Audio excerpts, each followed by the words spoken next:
ఓం శ్రీ గురు ఉపదేశం. శ్రీమాత్రే నమః. శ్రీ గురుభ్యో నమః. గురూపదేశం ప్రేక్షకులందరికీ నా నమస్సుమాంజలు. నా పేరు ద్రోణంరాజు శారద. ఈరోజు మీ అందరికీ ఒక వింతైన కథ చెప్పాలనుకుంటున్నాను. పూర్వం కృతధ్వజుడు అనే మహారాజు ఉండేవాడు. ఆయన భార్య పేరు మదాలస. ఆమె ఒక రాణి మాత్రమే కాదు, గొప్ప జ్ఞాని, బ్రహ్మ విద్యా విశారద కూడా. ఆవిడకి 4 కుమారులు ఉన్నారు. ఆవిడ ఒక వింతైన పాట పాడుతూ ఉండేవారు. సాధారణంగా పిల్లలు ఏడుస్తూ ఉంటే చందమామను చూపించి చందమామ రావే జాబిల్లి రావే అని అండమో, అయితే ఏదో బొమ్మలు చూపించి ఈ బొమ్మలు చూడు ఆ బొమ్మలు చూడు అని చెప్పి వాళ్ళ కల్లర్ని కానీ లేక మారాన్ని కానీ మార్చడానికి తల్లులు ప్రయత్నం చేస్తూ, లేదా వాళ్ళ అన్నం తినకపోతే పెడుతూ, ఇలాంటివి అన్నీ చెప్తూ కథలు చెప్తూ ఉంటారు. కానీ ఆవిడ మటుకు ఏం చేసేవారంటే ఒక వింతైన జోలపాట పాడుతూ ఉండేవారు. ఒకరోజు పెద్ద కుమారుడైనటువంటి విక్రాంతుడు అనేటువంటి వాడు ఏడుస్తూ ఉన్నప్పుడు ఆవిడ ఒక పాట పాడారు. అదేంటి అనంటే, శుద్ధోసి బుద్ధోసి నిరంజనోసి సంసార సాగ పరివర్జితోసి. దీని అర్థం, నాయన నువ్వు జ్ఞానివి, పరిశుద్ధాత్ముడవు కాబట్టి ఈ ఏడుపు, ఈ బంధాలు అనేటువంటివి శాశ్వతం కాదు.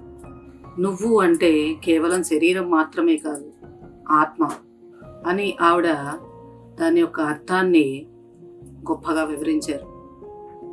ఇలా ఆవిడ 3 కొడుకులకి ఇలాగే చెప్పడం మొదలుపెట్టిన తర్వాత కొంతకాలానికి వాళ్ళకి యవ్వనం వచ్చిన తర్వాత వాళ్ళు ఈ జ్ఞానాన్ని సంపాదించాలి అనేటువంటి జిజ్ఞాసతో జ్ఞాన సముపార్జనకి రాజ్యం వదిలి వెళ్ళిపోయారు. ఇది చూసినటువంటి కృతధ్వజుడికి చాలా బాధగా, కంగారుగా కూడా ఉండేది. ఒకరోజు మదాలస, మన వంశం కూడా వృద్ధి చెందాలి కాబట్టి ఈసారికి కొడుకుకి నువ్వు ఆత్మజ్ఞానం కాకుండా, జ్ఞాన సముపార్జన మాత్రమే కాకుండా రాజనీతిని కూడా నేర్పించి మన వంశాన్ని నిలబెట్టాల్సిందే అని కోరాడు. అప్పుడు మదాలస భర్త యొక్క ఆజ్ఞను అనుసరించి తన 4వ కుమారుడైనటువంటి అల్కార్కుడికి ధర్మ విద్య, రాజనీతితో పాటు తల్లిగా తను 4 కొడుకులకి చెప్పినటువంటి జ్ఞానబోధ మాత్రం చేసి, అల్కార్కుడికి పట్టాభిషేకం చేస్తున్నటువంటి సమయంలో ఒక ఉంగరాన్ని బహుమతిగా ఇచ్చింది. నాయన, నువ్వు రాజుగా ఎన్నో కష్టాలను అనుభవించాల్సి ఉంటుంది. ఎప్పుడైనా ప్రాణ సంకటం ఏర్పడినప్పుడు దిక్కుతోచని పరిస్థితుల్లో మాత్రమే ఈ ఉంగరంలో ఉన్నటువంటి కాగితాన్ని తీసి చూడు అని చెప్తుంది. అల్కార్కుడు రాజ్య పరిపాలన చాలా సుభిక్షంగా చేస్తూ ఉన్నప్పుడు కొన్నేళ్ల తర్వాత శత్రురాజులు దండయాత్ర చేసి రాజ్యాన్ని చాలా సంకటంలో పెట్టి ఘోరమైన యుద్ధాన్ని చేశారు. అప్పుడు తన వారందరూ దూరం అయిపోయారు. తను చాలా ఆవేదనకు గురయ్యి దిక్కుతోచని పరిస్థితిలో అయోమయంగా ఉండిపోయాడు. అప్పుడు అతనికి తన తల్లి ఇచ్చినటువంటి ఉంగరం గుర్తుకు వచ్చి అది తీసి చూశాడు. దాంట్లో ఇలా రాసి ఉంది, సంగం త్యాజ్యం అని దాంట్లో రాసి ఉంది.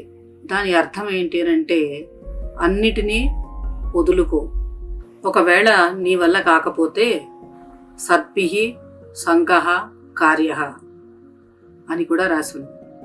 అంటే సత్పురుషుల సాంగత్యం చేరు అని దీని అర్థం. అప్పుడు అల్కార్కుడు దాని యొక్క భావాన్ని తెలుసుకుని ఈ చిన్న సందేశం తన కళ్ళు తెరిపించింది. కష్టాల్లో కుంగిపోకుండా తన రాజ్యాన్ని ధర్మబద్ధంగా సాధించి, ధర్మబద్ధంగా రాజ్యపాలన చేసి గొప్ప రాజుగా పేరు తెచ్చుకున్నాడు. కష్టాలు వచ్చినప్పుడు కుంగిపోకుండా ఈ కథను ప్రేరణగా తీసుకుని మన జీవితాన్ని ముందుకు సాగించాలి. ఈ కథ కనుక మీకు నచ్చినట్లయితే లైక్ చేయండి, షేర్ చేయండి, సబ్స్క్రైబ్ చేయండి. మీకు తెలిసిన వాళ్ళకు కూడా చెప్పండి. ధన్యవాదాలు.